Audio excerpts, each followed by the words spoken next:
നമ്മൾ പറയുന്നത് പാല് തൊണ്ടയിൽ കുടുങ്ങിയുള്ള മരണങ്ങൾ എങ്ങനെ തടയാം എന്നുള്ളതാണ്. അത് നമ്മൾ രണ്ട് ഹെഡിങ് ആയിട്ടാണ് പറയുന്നത്. ഒന്ന്, പാല് തൊണ്ടയിൽ കുടുങ്ങാതിരിക്കാൻ എന്തൊക്കെയാണ് ചെയ്യേണ്ടത്.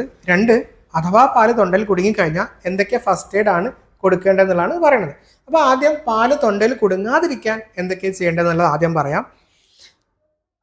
എപ്പോഴൊക്കെയാണ് ഒരു കുട്ടിയുടെ പാല് തൊണ്ടയിൽ കുടുങ്ങാൻ സാധ്യത ഉള്ളത്? ഒന്ന്, ഒരു കുട്ടി പാല് കുടിക്കുമ്പോൾ, ഡ്യൂറിങ് ഡ്രിങ്കിങ്. രണ്ട്, കുടിച്ച പാല് പുറത്തോട്ട് തികട്ടി വന്ന് അത് തൊണ്ടയിൽ കുടുങ്ങാം. അപ്പോൾ ആ രണ്ട് സാഹചര്യത്തിലും എങ്ങനെ പാല് തൊണ്ടയിൽ കുടുങ്ങാണ്ട് നോക്കാമെന്ന് നമുക്ക് നോക്കാം. അപ്പോൾ ഡ്രിങ്കിങ്ങിൽ നിങ്ങളെ കുട്ടിക്ക് നിങ്ങൾ പാല് കൊടുക്കാൻ സാധ്യതയുള്ളത് ഒന്നൊക്കെ ബ്രസ്റ്റ് ഫീഡിങ് ആയിരിക്കും, അല്ലെങ്കിൽ ബോട്ടിൽ ഫീഡിങ് ആയിരിക്കും. അപ്പോൾ ബ്രസ്റ്റ് ഫീഡിങ് ചെയ്യുന്ന സമയത്ത് പാല് തൊണ്ടയിൽ കുടുങ്ങാതിരിക്കാൻ ശ്രദ്ധിക്കേണ്ട കാര്യം, ഒന്നാമത്തെ കാര്യം നിങ്ങൾ മനസ്സിലാക്കേണ്ടത്, പലരും ധരിച്ചു വെച്ചിരിക്കുന്ന പോലെ കിടത്തി പാല് കൊടുക്കുന്നതുകൊണ്ടാണ് പാല് തൊണ്ടയിൽ പോകുന്നത്. തെറ്റ് അല്ല. WHO ഒക്കെ പറയുന്ന ഒരു അമ്മക്ക് തൻ്റെ കുഞ്ഞിന് പാല് കൊടുക്കാൻ പറ്റുന്ന 3-4 പൊസിഷൻസ് ഉണ്ട്. അതിൽ സേഫ് ആയിട്ടുള്ള ഒരു പൊസിഷൻ തന്നെയാണ് കിടന്ന് പാല് കൊടുക്കുന്നത്. പക്ഷേ അതുകൊണ്ട് തന്നെ കിടന്ന് പാല് കൊടുക്കുന്നതുകൊണ്ട് അത് മരണത്തിലോട്ട് നയിക്കണമെന്നില്ല. മറിച്ച് കിടന്ന് പാല് കൊടുക്കുമ്പോൾ നിങ്ങൾ ശ്രദ്ധിക്കേണ്ട കാര്യം, അമ്മ ഉറങ്ങിപ്പോയി കഴിഞ്ഞാൽ കുഞ്ഞിൻ്റെ ദേഹത്തോട്ട് അമ്മ വീഴാനും കുഞ്ഞിന് ശ്വാസം മുട്ടാനും അതുവഴിയുള്ള മരണങ്ങളിലോട്ട് നയിക്കാറുണ്ട്. അല്ലാതെ കിടത്തി പാല് കൊടുത്തുകൊണ്ട് പ്രശ്നമുള്ള കാര്യമല്ല. ബ്രസ്റ്റ് ഫീഡിങ്ങിൽ തൊണ്ടയിൽ കുടുങ്ങാൻ സാധ്യത ഉണ്ടാക്കുന്ന ഒരു കണ്ടീഷൻ എന്ന് പറയുന്നത് അമിതമായി സെക്രീഷൻസ് ഉള്ള കണ്ടീഷൻ, ഇപ്പോൾ ഓവർഫ്ലോ. അപ്പോൾ ഈ ഓവർഫ്ലോ ഉള്ള സമയത്ത് ഒരു കുട്ടിക്ക് പാല് ഹാൻഡിൽ ചെയ്യാൻ പറ്റില്ല, അത് തൊണ്ടയിൽ കുടുങ്ങി പോകാം. അപ്പോൾ ഓവർഫ്ലോ മാത്രമാണ് ബ്രസ്റ്റ് ഫീഡിങ് മദർ ശ്രദ്ധിക്കേണ്ട ഒരു കാര്യം. ഇനി രണ്ട്, ബോട്ടിൽ ഫീഡിങ്ങിലുള്ള കുട്ടികൾക്ക്, ബോട്ടിൽ കൊടുക്കുന്ന കുട്ടികൾക്ക് ഇങ്ങനെ തൊണ്ടയിൽ കുടുങ്ങാതിരിക്കാൻ എന്തൊക്കെയാണ് നിങ്ങൾ അറിഞ്ഞിരിക്കേണ്ടത്. അവിടെ ഒന്നാമത്തെ കാര്യം, ഒരു ചെറിയ കുഞ്ഞു വാവക്ക് വലിയ ദ്വാരമുള്ള ബോട്ടിൽസ് വാങ്ങിക്കാതിരിക്കുക. നമ്മൾ ഇൻസ്റ്റഗ്രാമിലെ മുമ്പത്തെ ബോട്ടിലിൻ്റെയും അതോടൊപ്പം അതിൻ്റെ നിപ്പിളൊക്കെ എങ്ങനെ ചൂസ് ചെയ്യുക എന്നുള്ള വീഡിയോ ചെയ്തിട്ടുണ്ട്. അപ്പോൾ അതിൽ നിങ്ങൾ നോക്കിയിട്ട് പ്രായത്തിന് അനുയോജ്യമായ നിപ്പിൾസ് ചൂസ് ചെയ്യുക. അത് ഓരോ ബ്രാൻഡിലും ഇന്ന പ്രായത്തിലാണ് ഉണ്ടാവും. അപ്പം പ്രായത്തിന് അനുയോജ്യമായ ദ്വാരമല്ല എന്നുണ്ടെങ്കിൽ വലിയ ദ്വാരമുള്ള ബോട്ടിൽസിലൂടെ ധാരാളം പാല് വരികയും, ഇപ്പോൾ ഇവിടെ മിൽക്ക് ബ്രസ്റ്റ് ഫീഡിങ്ങിൽ ഓവർഫ്ലോ പറഞ്ഞ പോലെ തന്നെ ധാരാളം പാല് വന്ന് കുട്ടിക്ക് ഹാൻഡിൽ ചെയ്യാൻ പറ്റാതെ തൊണ്ടയിൽ കുടുങ്ങാൻ സാധ്യതയുണ്ട്. അപ്പോൾ ബോട്ടിൽ നോക്കേണ്ട കാര്യം കൃത്യമായ ദ്വാരമാകുക. രണ്ടാമത്തെ കാര്യം, ബ്രസ്റ്റ് ഫീഡിങ് പോലെ അല്ല ബോട്ടിൽ ഫീഡിങ്ങോ അല്ലെങ്കിൽ ഗോകർണത്തിൽ കൊടുക്കുന്നതോ. അത് നമ്മളാണ് അങ്ങോട്ട് പാൽ കൊടുക്കുന്നത്, കുട്ടി ഒറ്റയ്ക്ക് വലിച്ചു കുടിക്കുന്നതല്ല ഒരു പരിധി വരെ. അപ്പോൾ അതുകൊണ്ട് തന്നെ ബ്രസ്റ്റ് ഫീഡിങ്, ബോട്ടിൽ ഫീഡിങ്ങിൽ നിങ്ങൾ കഴിയുന്നതും ഈ പറഞ്ഞ പോലെ ഇരുന്നിട്ടോ അല്ലെങ്കിൽ തല ഉയർത്തിയിട്ടുള്ള പൊസിഷൻ ആക്കാൻ നോക്കുക. അപ്പോൾ ഇവിടെ ശ്രദ്ധിക്കേണ്ടത്, ബോട്ടിൽ ഫീഡിങ് ആകുമ്പോൾ പ്രോപ്പർ ആയിട്ടുള്ള നിപ്പിളിൻ്റെ സൈസ്, അതിൻ്റെ ദ്വാരം. രണ്ട്, അവിടെ കഴിയുന്നതും ഇരുത്തിയോ അല്ലെങ്കിൽ തല ഉയർത്തിയോ കൊടുക്കാൻ ശ്രമിക്കുക. ബ്രസ്റ്റ് ഫീഡിങ്ങിൽ ഓവർഫ്ലോ ഉണ്ടാകുന്ന സമയത്ത് ചെറിയൊരു മുൻകരുതൽ എടുക്കാം. അത് നമുക്ക് അടുത്ത വീഡിയോയിൽ എന്തൊക്കെയാണെന്ന് പറയാം. ഇനി റിഫ്ലക്സ് അഥവാ പാല് തികട്ടി വന്ന് അത് തൊണ്ടയിൽ കുടുങ്ങി കുട്ടിക്ക് ശ്വാസം കിട്ടാതെ ആവാനുള്ളത് എങ്ങനെ തടയാം? അത് തടയാനുള്ള ഏറ്റവും എളുപ്പ വഴി, തുടരെ റിഫ്ലക്സ് വരുന്നുണ്ടെന്നുണ്ടെങ്കിൽ അത് കുറക്കാനുള്ള സ്റ്റെപ്പ് എടുക്കുക. ഒരു കാര്യം ഓർക്കുക, ഏതൊരു കുട്ടിക്കും 6 മാസം വരെ അല്ലെങ്കിൽ 7 മാസം വരെ റിഫ്ലക്സ് ഉണ്ടാവും. പാല് തികട്ടി വരും, അത് പ്രശ്നമുള്ള കാര്യമല്ല. അപ്പോൾ നമുക്ക് അത് കുറക്കാനുള്ള ചില വഴികൾ എടുക്കാം. എന്തൊക്കെയാണ്? ഒന്നാമത്തെ കാര്യം, പ്രോപ്പറായി ബർപ്പ് ചെയ്യുക. പാല് കുടിച്ചിട്ട് പ്രോപ്പറായി ബർപ്പ് ചെയ്ത് കഴിഞ്ഞാൽ അത് തികട്ടി വരാനുള്ള സാധ്യത ഒന്ന് കുറയും. രണ്ടാമത്തെ കാര്യം, പൊസിഷനുമായി ബന്ധപ്പെട്ട് പല പാരൻസിനും ചില കൺഫ്യൂഷൻസ് ഉണ്ട്. മിക്ക പാരൻസും പറയാറുള്ളത് അല്ലെങ്കിൽ ധരിച്ചു വെച്ചിട്ടുള്ളത്, ഒരു കുട്ടിനെ ഇതുപോലെ ഒരു പില്ല കൊടുത്ത് തല ഉയർത്തി കിടത്തി കഴിഞ്ഞാൽ റിഫ്ലക്സ് കുറയും എന്നാണ് വിചാരിച്ചു വെച്ചിട്ടുള്ളത്. പക്ഷേ നമ്മുടെ ലേറ്റസ്റ്റ് ആയിട്ടുള്ള IAPയുടെ ഇതുമായി ബന്ധപ്പെട്ട ആർട്ടിക്കിളിൽ ഇന്ത്യൻ അക്കാദമി ഓഫ് പീഡിയാട്രിക്സ് പ്രത്യേകം പറയുന്നുണ്ട്, ഈ റിഫ്ലക്സ് ഇടവിട്ട് വരുന്ന കുട്ടിക്ക് തലയണ ഇങ്ങനെ വെച്ചിട്ട് തല പൊക്കിയത് കൊണ്ട് റിഫ്ലക്സ് കുറയത്തില്ല എന്ന് പ്രത്യേകം പറയുന്നുണ്ട്. മാത്രവുമല്ല, ഒരു വയസ്സിന് താഴെ പ്രായമുള്ള കുട്ടികൾക്ക് തലയണ സേഫ് അല്ല. കാരണം അവർ ഉറക്കത്തിൽ അറിയാണ്ട് അതിലോട്ട് മുഖം അമർന്നു പോവാം. അപ്പോൾ അവിടെ അങ്ങനെ ഒരു റിസ്ക്കും ഉണ്ട്, എന്നാൽ അതുകൊണ്ട് പ്രത്യേകിച്ച് ബെനിഫിറ്റും ഇല്ല. അതുകൊണ്ട് തന്നെ IAP പ്രത്യേകം പറയുന്നുണ്ട്, പൊസിഷൻ എന്നുള്ളതിൽ ഒരു കുട്ടിയുടെ തല പൊക്കി വെക്കണം. റിഫ്ലക്സ് ഉണ്ട് എന്ന് വിചാരിച്ച് തല പൊക്കി വെക്കണം എന്നില്ല. മലർത്തി സാധാരണ കിടത്തുന്ന പോലെ തന്നെ കിടത്തിയാൽ മതി. എന്നിരുന്നാൽ പോലും നിങ്ങളെ കുട്ടിക്ക് വളരെ കൂടുതലായിട്ട് റിഫ്ലക്സ് വന്നുകൊണ്ടിരിക്കുന്നുണ്ട്, നിങ്ങളെ പീഡിയാട്രീഷ്യൻ നിങ്ങളെ കുട്ടിയുടെ സ്പെഷ്യൽ കണ്ടീഷനിൽ, സ്പെഷ്യൽ കേസിൽ അവർ പറയാണ്, ഒന്ന് തല പൊക്കി വെച്ച് നോക്കിക്കോളൂ, ചിലപ്പോൾ ഹെൽപ്പ് കിട്ടിയാലോ. അങ്ങനെ ഓരോ കുട്ടിയും ഡിഫറെൻ്റ് ആണ്. അപ്പോൾ അങ്ങനെ നിങ്ങളെ പീഡിയാട്രീഷ്യൻ നിങ്ങളെ കുട്ടിക്ക് മാത്രമായിട്ട് അങ്ങനെ ഒരു അഡ്വൈസ് പറഞ്ഞാൽ നിങ്ങൾക്ക് ഫോളോ ചെയ്യാം. അല്ലാതെ ഒരു ജനറൽ റൂള് പറയുകയാണെന്നുണ്ടെങ്കിൽ IAPയുടെ ഒക്കെ റെക്കമെൻഡേഷൻസ് പ്രകാരം ഇങ്ങനെ വെച്ച് കൊടുക്കേണ്ടതില്ല. അപ്പോൾ പൊസിഷനിൽ മനസ്സിലാക്കുക, നിങ്ങൾ എങ്ങനെ കിടത്തിയാൽ മതി, ഇങ്ങനെ ഫ്ലാറ്റ് ആയി തന്നെ കിടത്തിയാൽ മതി, ഇതുപോലെ കിടത്തേണ്ടതില്ല. അൺടിൽ നിങ്ങളെ പീഡിയാട്രീഷ്യൻ പറയണത് വരെ.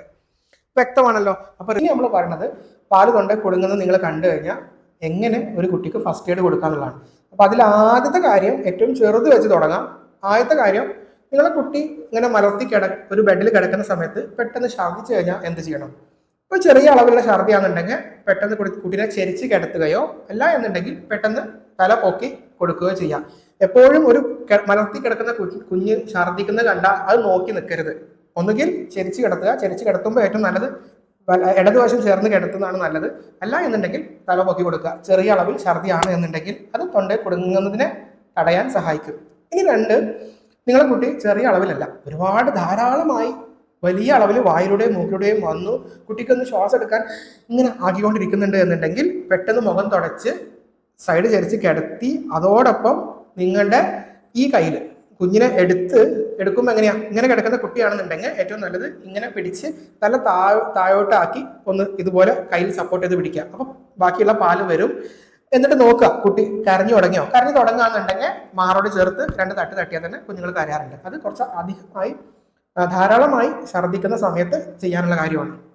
ഇനി നമ്മൾ പറയുന്നത്, ഇപ്പം നിങ്ങളെ കുഞ്ഞ് പാല് കുടിച്ചുകൊണ്ടിരിക്കുകയാണ്, അല്ല എന്നുണ്ടെങ്കിൽ പെട്ടെന്ന് ഛർദ്ദിച്ചതിന് ശേഷം കുറച്ച് പാല് തൊണ്ടയിലോട്ട് ഇറങ്ങിപ്പോയി കുട്ടി പെട്ടെന്ന് ശ്വാസം നിലക്കുന്ന അവസ്ഥയിൽ ഇങ്ങനെ വലിച്ചുകൊണ്ടിരിക്കുകയാണ്, കുഞ്ഞിൻ്റെ കളറൊക്കെ മാറി തുടങ്ങുന്നുണ്ട്, കുറച്ച് സെക്കൻഡുകൾ നിങ്ങൾ ചെരിച്ച് കിടത്തിയിട്ട് ഒന്നും കുട്ടി ശ്വാസം തിരിച്ച് വരുന്നില്ല, അല്ലെങ്കിൽ അതെടുക്കാൻ ബുദ്ധിമുട്ട് കാണിക്കുന്നുണ്ട് എന്നുണ്ടെങ്കിൽ നിങ്ങൾ ചെയ്യേണ്ട കാര്യമാണ് അടുത്ത് പറയുന്നത്. അങ്ങനെയാ, ആദ്യം കുഞ്ഞിനെ നിങ്ങളുടെ ഇടത്തെ കയ്യിൽ ഇങ്ങനെ സപ്പോർട്ട് ചെയ്ത് പിടിക്കാം. ഇങ്ങനെ പിടിച്ചു കഴിഞ്ഞാൽ ഏറ്റവും നല്ലത് ഈ 2 വിരൽ കൊണ്ട് അല്ലെങ്കിൽ കൈ കൊണ്ട് തല സപ്പോർട്ട് ചെയ്യുക, ബാക്കി ഇവിടെ ആവുക. തല താഴെയും ബോഡി കുറച്ച് മുകളിലുമായിട്ട് ഇങ്ങനെ പിടിക്കാം. അങ്ങനെ പിടിക്കുന്ന സമയത്ത് എപ്പോഴും ഈ വിരൽ വെച്ചിട്ട് കുഞ്ഞിൻ്റെ തല പുറത്തോട്ട് ഇങ്ങോട്ട് തള്ളിക്കഴിഞ്ഞാൽ ഈ എയർവേ സ്ട്രെയിറ്റ് ആയി വരും. അത് മനസ്സിലായല്ലോ? അപ്പോൾ അങ്ങനെ സ്ട്രെയിറ്റ് ആയിട്ട് വരും. അങ്ങനെ പിടിച്ചതിന് ശേഷം നിങ്ങളുടെ ഈ ഉള്ളം കൈയിൻ്റെ ഈ ഭാഗം കൊണ്ട് ഇവിടെ ഈ 2 പുറത്തുള്ള ഈ സ്കാപ്പുലയുടെ ഈ 2 എല്ലുകൾക്ക് ഇടയിലായിട്ട് 1, 2, 3, 4, 5 ഇങ്ങനെ അടിക്കുക. എന്നിട്ട് കുഞ്ഞിൻ്റെ റെസ്പോൺസ് നോക്കുക.